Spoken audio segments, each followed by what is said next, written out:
I have liked a lot of movies about witches. Hocus Pocus, The Craft, Wizard of Oz, The Witches, I could go on. I knew there was such a thing as real witchcraft, but I knew very little about it. So in the town of Butler, New Jersey, I found a real witchcraft store where the lady who owns it was not only nice enough to answer my questions about what real witchcraft is, but also allowed me to make this video of her answers for my YouTube channel. So let's get started. First off, please introduce yourself. My name is Sandi Liss. I started this store in June of 1991 and have been the only owner for 25 years now, and very happy doing it and advising people, helping them on their path.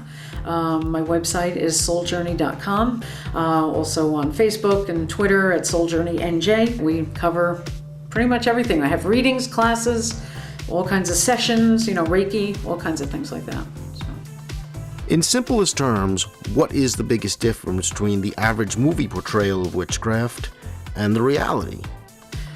Couldn't be further from each other is really what it comes down to. You're talking about from A to Z or apples to zebras, really. What Hollywood believes is what witches are all about couldn't be further from the truth. They have consultants that they pay, and they literally take 1 or 2 seconds of what they are consulted on, what they are recommended, and then they go off on their own tangent. When Hollywood decides that we're bringing somebody back from the dead, like practical magic, okay, it doesn't happen. It's not possible. Dead is dead, and that's it.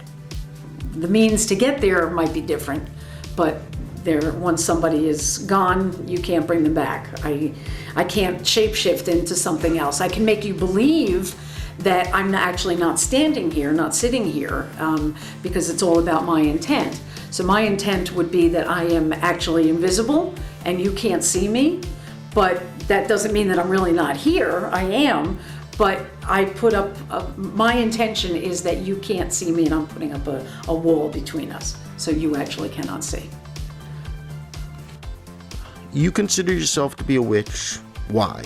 What makes you a witch? I don't consider myself a witch. I am a witch. That's pure and simple what it comes down to.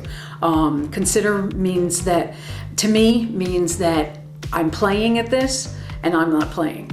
This is real. This is my life. It's been my life for several lifetimes, and I'm not playing at it. It doesn't mean I'm doing evil. I'm not. But because what you put out to you, what you put out comes back to you threefold. Like every other religion, Wicca has a threefold law, the law of returns, if you will. So what I put back comes back to me threefold. So the energy that I'm putting into something will come back to me threefold. So why would I do negative? If you had to pick a film that most accurately portrayed witchcraft, which movie would it be and why? There isn't one. Has there ever been a movie about witches which offended you by its inaccuracy? Blair Witch Project is one of the worst. It was talked about up front. The director, the guy who was the filmmaker, talked about how it was only a figment of somebody's imagination. It was just his idea. It was not what was really happening, but it was amazing how many people out there thought that it was real. So therefore, the people running, and I didn't see it, the people running through the forest and not the jungle, but the forest, were not really, they were play acting. It's what it comes down to. They were acting. It was not real. I had people come in here afterwards, for a couple of years afterwards, and ask me if I had any of the stuff, the t-shirts, that kind of thing. And I'm like, why would I carry something that had nothing to do with reality? And they were like, oh no, it's real. And I'm like, no, it's not. It's really not. But the public accepted what the guy said at face value, so therefore it was real. But it's not. But that's the only one that's really offended me, if you will. The rest of it is just fun. Many people believe that witches are Satan worshippers. What would you say in response to that? Couldn't be further from the truth. We don't acknowledge a Satan. Satan is a manufactured entity by the Christian church. We do believe in negativity, obviously, because without negativity you can't appreciate positivity. But there is no such thing as Satan as far as we're concerned, and we do not acknowledge him. All witches would agree that real witchcraft and movie portrayal are nothing alike, yet real witches seem to like to decorate their rooms with images of the movie-like portrayals. Why do you think that is? How do you explain that? I don't know that I can. I'm guilty of the same thing, although not for Hollywood portrayals. The only Hollywood portrayal that I collect is The Wicked Witch of the West. That's only because I met Margaret Hamilton when she was alive, so I have a special affinity for her.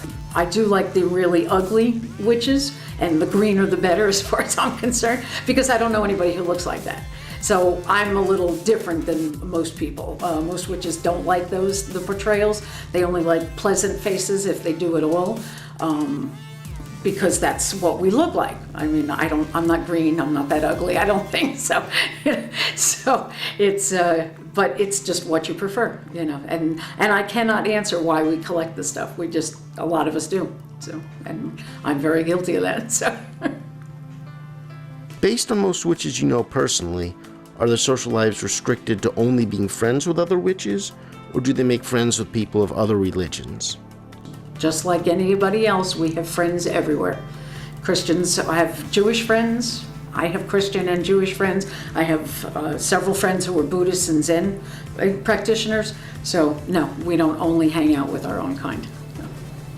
According to movie portrayals, women who practice witchcraft are witches and men who practice it are warlocks. What would you say in response to that? First of all, the word warlock is an insult. It basically means country dweller. Witches are witches whether they're male or female. So we don't use the word warlock. Hollywood uses it and keeps it alive, but the rest of us do not. Based on most witchcraft communities you know, how dominated are they by females?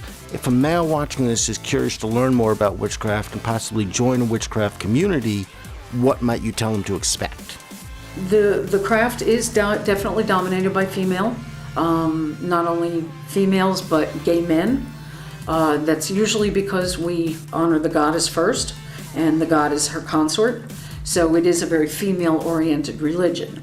So for a straight man to walk into this religion, he has to be comfortable with his female side. And we've all got male and female sides in us. It's just whether we relate to it and how much we practice it, how much we bring it out, how forward that thinking is. So a straight man would have to be comfortable with not only gay men, but lots of women who may be gay or not. There's a whole field, a whole tradition of Wicca that is Dianic based. They honor the goddess Diana, and they are mostly dominated by gay women.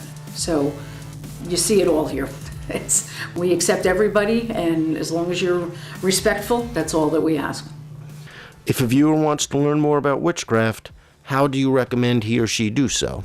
For what I'd recommend is to go online and go to witchbox.com, like Witch's Voice. It's an excellent database of all kinds of articles and everything from rank just for information all the way up to experts who have been doing this for many years. There's also plenty of books out there to read. If you're going to read online, other than Witchbox, I recommend that you take everything with a major grain of salt, because everybody has an agenda, and there's no way to know who is writing what you're reading, so you just don't know. I highly recommend, like I said, books. Read, and read some more. Take classes at local witchcraft stores, local metaphysical stores.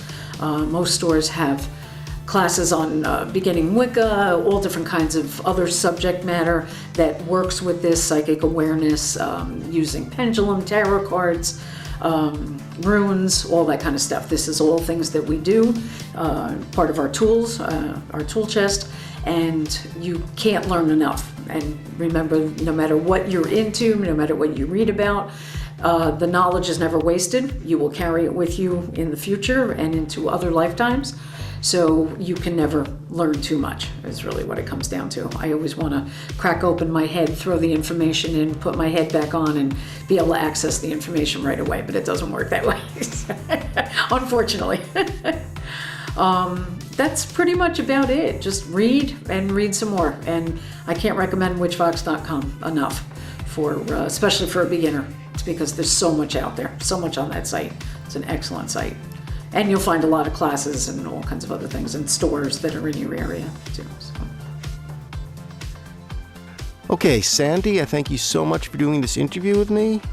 If any viewers would like a little more information on your store soul journey, I will leave the basic info posted here.